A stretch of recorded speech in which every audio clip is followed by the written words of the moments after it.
Well, good afternoon, everybody, and welcome to Uncommon Sense number 40. It's Craig Kumanis here with you, and it appears that I am flying solo this afternoon. And maybe this is a revenge job from Dean Holmes because I've left him hanging in the last few, and I know he did a wonderful job for the last session on his own. But so here I am for number 40. And what was I going to do today? Well, now that I'm alone, I really wish that I could chat to someone who's, recently traveled to another country and sampled the wares of their advice industry and what's happening and what their regulation looks like and their technology and what's going on in their advice practices and with their investment managers in another country. And, it would be great if I could bring someone in who spent some time in London recently to chat to talk over one of those things. Is there anyone out there that I could chat to that's been to London recently? Could they come in, please? I thought I'd just leave you a little bit longer, Craig, but good afternoon, everyone. Thank you for that kind introduction, Craig, and a little bit of fun nonetheless. But yes, I got back from London on Sunday evening after a study tour, and so happy to share some of the learnings that we encountered along the way over in the UK. Fantastic, mate. It was great to have you here. So Thanks, Craig. nothing like a special guest who's also your co-host. So let's start with the industry dynamics, Dean, that you witnessed through London.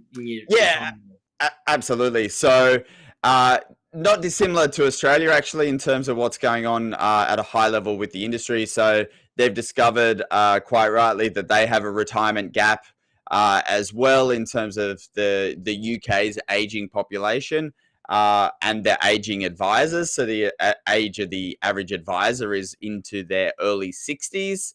And then also the dynamics of the retiring advisors is exactly the same. And the retirees, a little bit different in terms of the timing because of the greater pension system, i.e. defined benefit pension system versus defined contribution. So their pension system lasted a lot longer, doesn't exist anymore. So that will trail off over the next sort of 20 years. And then the defined contribution, i.e. superannuation contributions, is in the UK. It's not as good as our system, Craig, in terms of the amount of money. So they're only at 8% of the wage at the moment. Right. And that is kind of split between the employee and employer. So it's 5% from the employer and 3% from the employee. And then funnily enough, you can opt out of it as well. If you want the employee wants their 3%, they can opt out of the whole system, and the employer keeps the 5%. They don't have to contribute it. So it's not as strong as the Australian system in terms of even building up the retirement savings, but it's an early industry in that regard that it's only really been gone for the last sort of 8 years in this format. It's still very much split between industry as well. So employers have superannuation plans as opposed to we have the industry funds and things like that were much broader. So there's still a lot of work to go there. Still a lot of work in terms of the pension defined balance pensions and how that went through. Talked a lot about how the UK almost blew up their entire pension schemes with the increase in the bond yields, and they were levered into these things as has happened in the past. And so that was a little bit stressful for all the managers over there as well. So that theme is really consistent to Australia in terms of the overall industry. Diving into the financial planning industry, some of the interesting dynamics that were happening there is there was over the last 18 months, there was a lot of consolidators, or they use the word aggregators, of financial planning firms. So private equity money arrived into the UK, obviously when interest rates were very low, but it is still continuing. And there's been a lot of M&A over the last 12 to 18 months. And the price of the acquisition of financial planning firms was significantly higher than what has been discussed in the Australian market. So we're talking closer to 4 times recurring revenue, or sort of 10 to 12 times EBIT as prices that they were willing to pay for financial planning firms. the big aggregators that were looking to join these firms together, though, really their strategy was around capturing all of the margins. So so these firms are doing product creation, investment management, and advice all in the one, and sort of seeing that they could get additional margins along the way. Not sure how that's going to fare over time because of these large prices and the requirements in the regulations, which we'll get to. That's going to make some complexities there. Robo advice has come and gone in the UK as well, and broadly is considered a failure as well, mostly in relation to the ones that almost got up was more of the investment tools as opposed to advice. And so they have the same dynamics of not enough advisors, lots of people going into retirement and not having this gap to be able to be filled. They did have one successful neobank. If we know in Australia, we probably had 6 different neobanks all kicked off at the same time under some APRA rules that were allowing for it. There's one called Monzo in the UK that has been quite successful. It's got over 6 million customers. Right. They were actually starting to branch out now in terms of offering product, i.e. investment accounts in addition to savings accounts and things like that. So everyone was kind of interested in the Monzo journey and in what it's going to offer. And BlackRock was doing some work there with them as well in terms of offering their investment products through that process. Interesting, mate. Very interesting. It gets better. I'm looking forward to that. So, I mean, obviously, one of the big things, mate, that we've dealt with in Australia is regulation. It feels a bit fresher now, but if we go back the last few years, we've been caught in that reg bubble big time. What was that like there? What insights did you get on regulation? Yeah, so the UK had the a flush of legislation was about 7 years ago, which is very similar to what happened in Australia, which was lifting education standards of advisors and removing the commissions and somewhat the conflicted remuneration in that way, very similar to Australia. So they're definitely ahead of our journey as a result of that. They had the same problem of exiting advisors as a result of that legislation. The big interesting thing is they didn't have a royal commission or anything like that led to the dropping of advisors, nor have they had anything since. However, on the 1st of July this year, a new consumer duty was introduced in the UK, which is actually quite a high level of consumer protection. And so one of the messages and tests through this process, it's obviously this principles-based legislation, but they're actually talking about how it's important to be able to demonstrate value for money to consumers. And so that has got a lot of confusion. Obviously, we even had someone that worked for the regulator.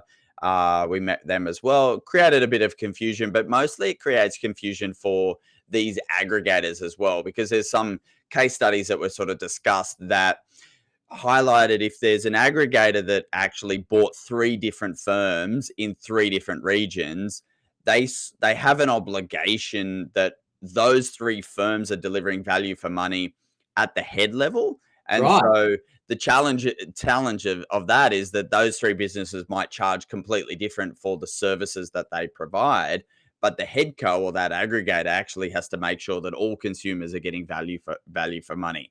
So it's definitely going to be a challenge that will play out over the next 12 to 18 months. Just like when legislation changed in Australia, the regulator takes a soft hand in the first 12 months because they need to get everyone aware of what's going on. But that will be this 12 months. And we all agreed around the table that there is actually a chance that this could be the UK's kind of fee for no service journey, especially if this value for money is backward looking in any way. The idea of going, well, what did I pay last year, and did I get value for money last year or the year before or the year before that? We're not really sure how that's going to play out, but we will give it some time in that regard. The other thing is that the guys fell off the table a little bit when they heard that there's a 50 to 90 page statement of advice delivered to customers. That's not the case in the UK, and so that was definitely surprising. Notwithstanding that, it still takes them a long time to deliver advice, so it's not as if whilst they still don't have to necessarily produce that long document, they've still got the same hoops to jump through in terms of understanding and know your client and documenting the advice and doing the research, etc., to make sure everything's going on there. So regulation is similar. They've got the professional standards. They're starting to see some advisors join the industry at a younger age. But yeah, going back to the industry dynamics, they've definitely got a much older advisor population than Australia. Okay. So then, obviously, the other big topic that's going on is tech. How have they embraced technology? What are they doing with it? Do they have anything that you went, oh my God, how quickly can we get that to Australia? Or are they behind? Yeah, so the technology provider. So there's two elements of this. Is that funnily enough, there's a company called IntelliFlow, which is the CRM that 50% of advisors use in the UK. They had a similar. Sounds a bit familiar. Sorry, mate. Sounds a bit familiar to The market penetration, yeah, is very similar. They also had a very similar attitude, Craig, to that platform, the same as what advisors might have about Xplan in Australia. So it's the devil in the detail of they have to take what they're given in that regard. It's got a huge market penetration, but not everyone loves it, obviously, probably similar to Xplan. So there's that one still has a large percentage of the market. Obviously, Iris is over there as well. And there's a variety of smaller ones as well. But everyone seems to be a little bit stuck in that regard in terms of what's going on. Second element of the technology that we spoke about was we visited a company called FNZ, which until Colonial First State did their new product, I didn't really know about FNZ. FNZ is in Australia. It looks after three different providers, including CFS. It does Century Wealth, I think, and another firm as well. They run the back office of the custodian. CFS has obviously invested a lot of capital in building the front end and things like that as well. But in the UK and Europe, they manage $2 trillion worth of assets on their custody platforms. And they're absolutely a technology firm, first and foremost, that has focused on solving these big problems using data. So the idea that the amazing thing is they were doing like migrations every weekend. So think of when the old BT moved on to BT Wrap or BT Panorama, excuse me, that was one migration that created a lot of headaches and was moving assets across custodians and things like that. They're doing that every single weekend to the same size of what BT Panorama was. And so the huge scale of what they're able to do from a technology perspective was incredibly exciting. And with that core data comes a lot of amazing analysis that they're going to do over time. So the risk analysis, the portfolio analysis, in terms of the volatility of portfolios, comparing portfolios, and they're actually working on a lot of interesting tax outcomes as well for end customers using this technology. And so we were very impressed overall with the operation, first and foremost, what they're trying to solve through this problem. Second thing that was really interesting about FNZ and a couple of themes about the demand for advice going forward was actually around this concept of personalization. Now, we'll talk about social impact investment in a second, but it's a little bit broader than that. But actually, this idea that creating investment solutions and advice and making it incredibly personalized to the end consumer is actually a theme of what they were all trying to do in the UK, because that was seen as a reason why people don't get advice and don't really engage with their product or their investment, things like that, is they're not actually able to personalize it in any way whatsoever. And so comparing it to the Netflix or the Apple or the Google and things like that is to go, well, all of these platforms are incredibly personalized at the front end at the end of the day, you still own whatever you own in terms of shares, but this personalization at the front end is a big theme that's coming through at the technology level to help solve it all the way down to the consumer level. Okay. So you mentioned briefly there investment managers and some social impact stuff and that type of thing. So it sounds like there's a bit of a theme of that running through the US. Absolutely. So I Yep. think we saw a couple of investment managers in this area, and interestingly, it's much more thought through than Australia. I think in terms of the evolution, it's a much bigger market in the UK. So obviously, there's a variety of different words that are thrown around between social impact investing, ESG, ethical investing, etc. But we went and saw a company called Generation, which was actually formed in 2004 by a guy called David Blood. I think he was from Goldman Sachs, and Al Gore. Funny story there, Dean. I worked at Colonial First State then, and I actually sat in a boardroom lunch in Melbourne with Al Gore when he came to Australia to launch that product with David Blood. Very, very good. And David, did you meet David Blood as well? Yeah, they were both there. And yeah, okay. So they had that. You would get this joke. They might have used it then. They said that they keep using it, but they wanted to. They thought they would name their firm Blood and Gore, but then decided that wouldn't work. So they've been obviously rolling that joke out for some time. But this firm was founded in 2004. It's a sustainable investment firm. And so obviously people have been thinking about this for 20 years. Yeah. If anyone listens, they can go on to the Generation Investment website, and there's a amazing annual article that they write with all of their research, which is publicly available to any advisor that wants to have a look at it. But a couple of sound bites. So David Blood actually presented. Very, very good presenter, experienced in this category.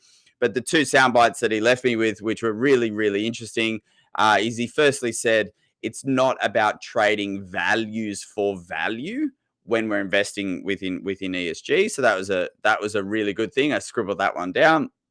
And the second thing that he spoke about was that he never wanted to be compared to an active manager, an ESG active manager. He just said, compare us against your favorite active manager, and that's how we should always be benchmarked going forward. So really good to hear about what they're doing in that regard, and managing their capital. And so obviously it's available on CFS, as you said, Craig. This is not a cash for comments episode. No, not at all. But it's good to know the history of all.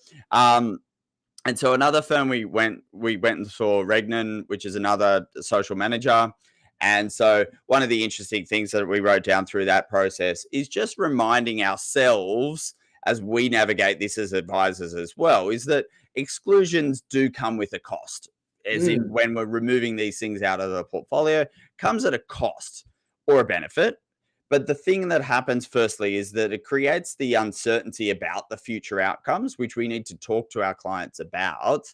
And we just don't know what that's going to be, whether that's positive or negative. And so that's not a rationale for not doing it or doing it. First and foremost, it's really important to talk that through. But it's just how we continue to educate our clients in this area, and frankly navigate it as advisors as well. We need to really upskill ourselves around it, and then get really clear on the conversations that we're actually able to have with clients. And the UK and the EU is a lot more advanced in this. And the third element, in terms of the EU being really advanced in this, and often they are quite advanced in these areas, is that they created this thing called Article 7, 8, 9, which was actually sort of a box in which your managed fund fits into, and think of it as not green or light green, dark green, all the way up to the darkest green.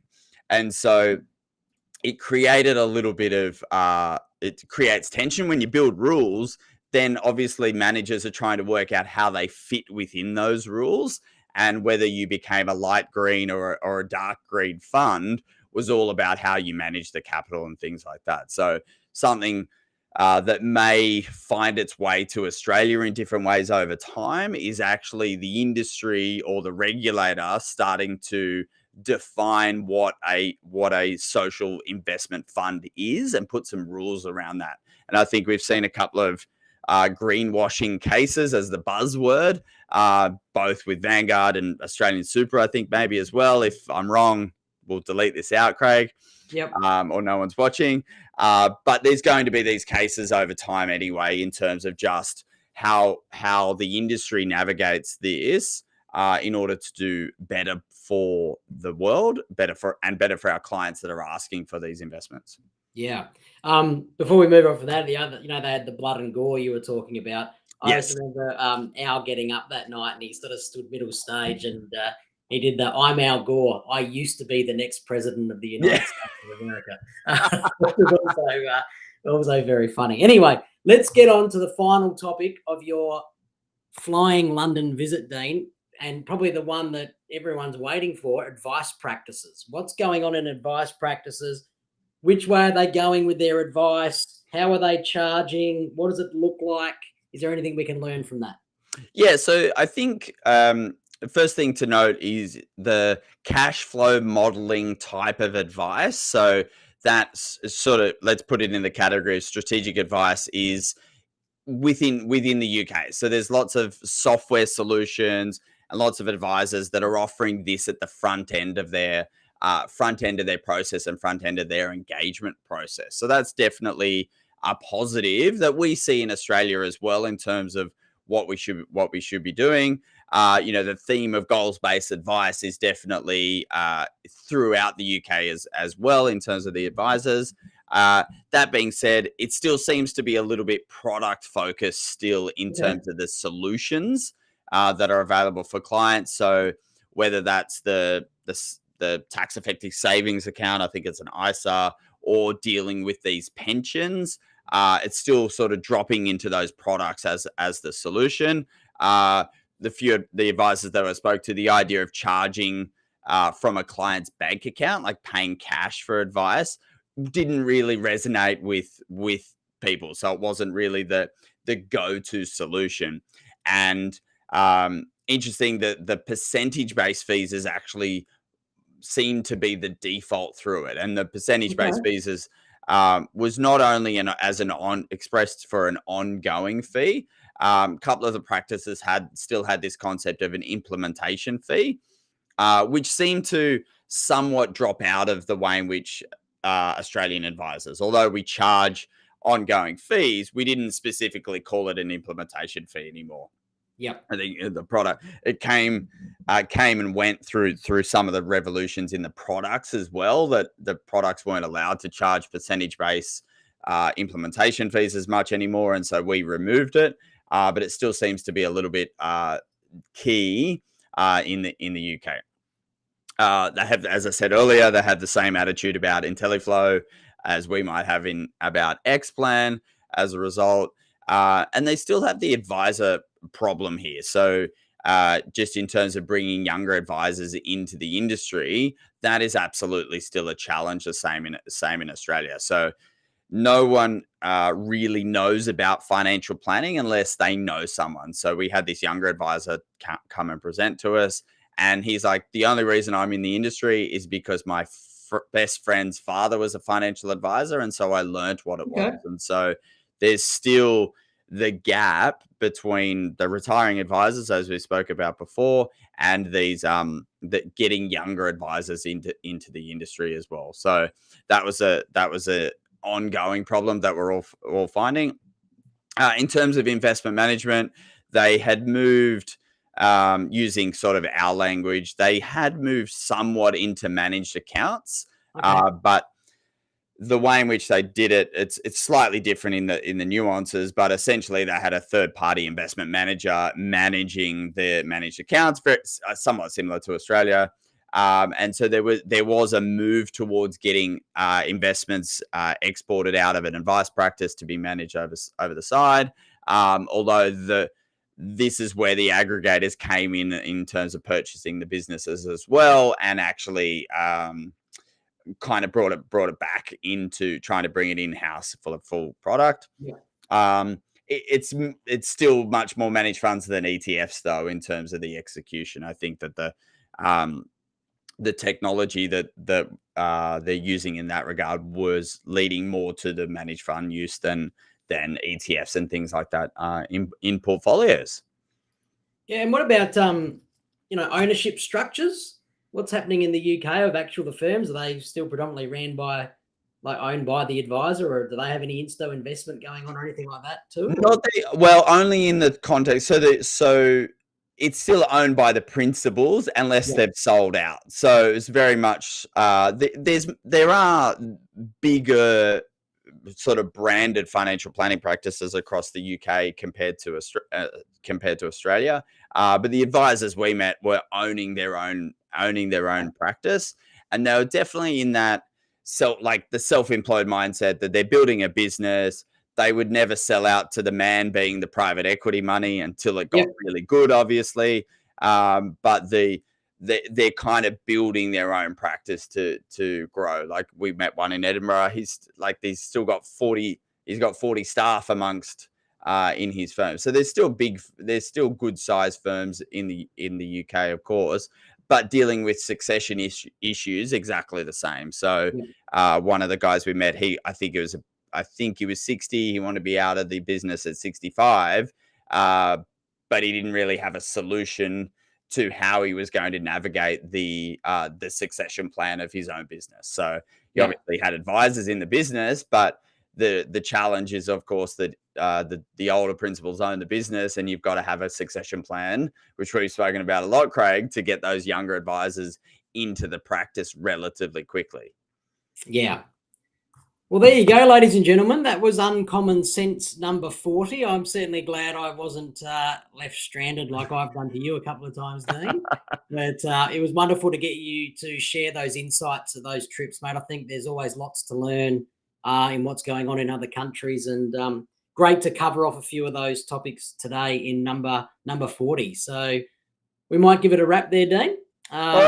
Thanks for the insights, and if anyone's listening, thank you. If not, enjoy listening later in one of your favorite podcast providers. Indeed. Well said, Craig. Thanks, everyone. See you next time. Cheers. Bye.